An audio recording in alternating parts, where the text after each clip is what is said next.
And the masks are types, the characters are types. For example, the doctor... Isn't it frustrating when a passionate commedia dell'arte instruction is interrupted by the distant buzz of a smartphone? Perhaps your students exude an aloof, absurdist quality, engaging more with a virtual realm than that of the classroom environment.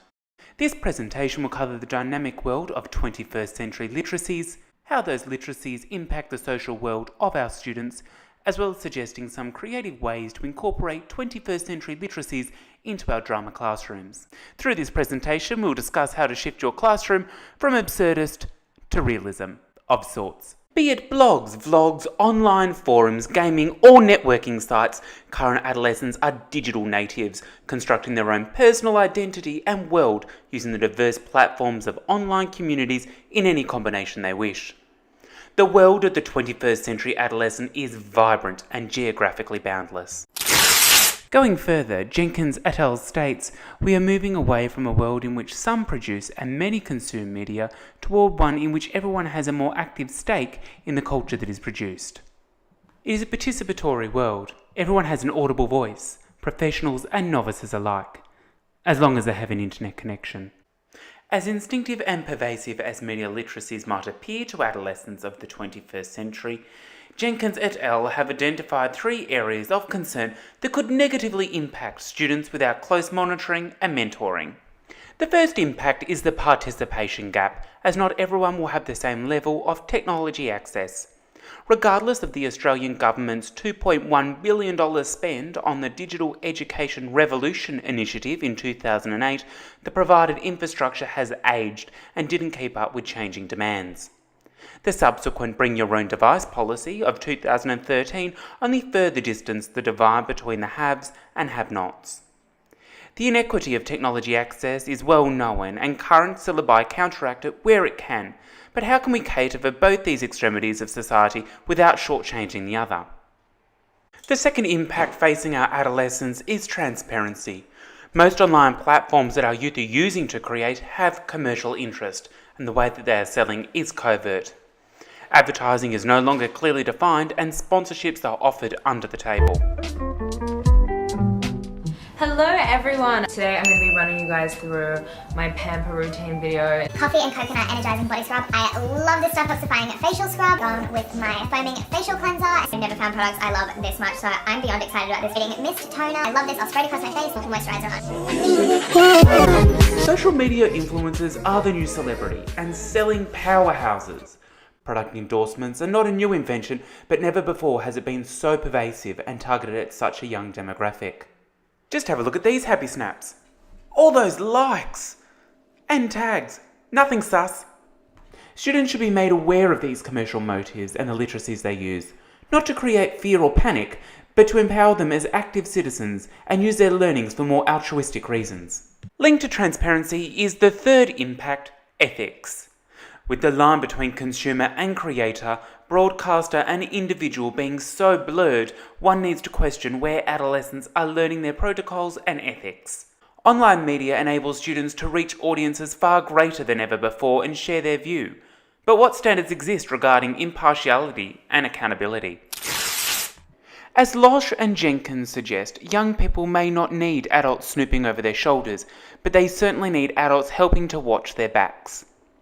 Existing policies often assume young people will act badly when using new media. Instead, these policies should encourage educators to model ways in which students might act responsibly.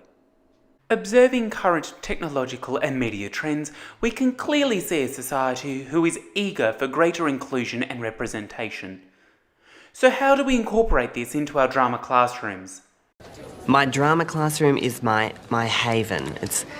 It's where I come alive. Welcome to Mr. G's room, G's room, G's room. Welcome to Mr. G's room. Come inside. Teaching methods are fairly unique. Someone join in. I get pretty experimental and I go crazy sometimes. I just let loose. Boring is not a word that you hear in this room. Spin around, Chinaman, spin around, spin around. If there's something boring to do, then we find a fun way of doing it. And he's dead. Slap the butcher. Although this clip shows Mr. Gregson using multiple modes and engaging his students on varying levels, the take-home message is his passion to experiment and find fun ways of learning. As we know, drama is about exploring the intricacies of multiple cultures and creating meaning through varying modes of communication, be that song, game, dance or physical gesture. As drama teachers in New South Wales, we are afforded significant creative licence when teaching content. Our objectives are generic and simple: making, performing and appreciating, or critically studying in the senior years. To get the ball rolling, let's have a look at the 7 to 10 syllabus and how we can introduce 21st century literacies. Key aspects covered in making include characterisation and scripting. Traditionally, these areas have been dominated by improvisation. However, drawing inspiration from Cleo Missing, an interactive cyber drama, characterisation can also be explored by having students create offline, fictional, social media profiles. Accessing characterisation through familiar platforms and literacies like social media allows students to carefully consider character choices, relationships and plot narratives. The creative industry has long used social platforms to give depth and life to characters beyond the confines of a specific drama, so why not use it? Does this guy look familiar? By extension, preliminary scripts can also be generated online or via connected devices through messenger applications. A blank piece of paper can be daunting to anyone, and after all, a message transcript is still a script. Script writing in this manner allows for equal participant input, collaboration and editing. Looking beyond small screen drama that would deal exclusively with literacies like video production, cinematic semiotics and on-screen performance, more subtle applications of 21st century literacies could also be incorporated into other dramatic forms. Imagine this in a political theatre piece. Welcome colleagues back to Canberra. 2017, another year. We're getting the band back together. Other inclusions could be tailored music compositions in mime and clowning, or vaudeville using multimedia and current symbols in reviews. The idea is to allow literacy freedom and support our digital native students creating potent meaning, not focus on the technology itself. Anderson et al. Identifies one of the greatest attributes of technology in drama education is the ability to extend the life of the dramatic beyond the boundaries of the physical space in which it may originally or ultimately be enacted. Although appreciation and analysis will still occur in the drama classroom and through traditional means, using online tools and affinity spaces can increase learning opportunities. G states that the world away from schools, the affinity spaces, are powerful areas of learning that transcend societal limitations. Spaces that allow for participants to feel like experts while tapping into the expertise of others. As teachers, we need to ensure that access to these spaces is made available and that students are equipped with the tools to appropriately express themselves and offer valuable peer feedback. It's obvious that technological trends show a society who is more active in media production than ever before.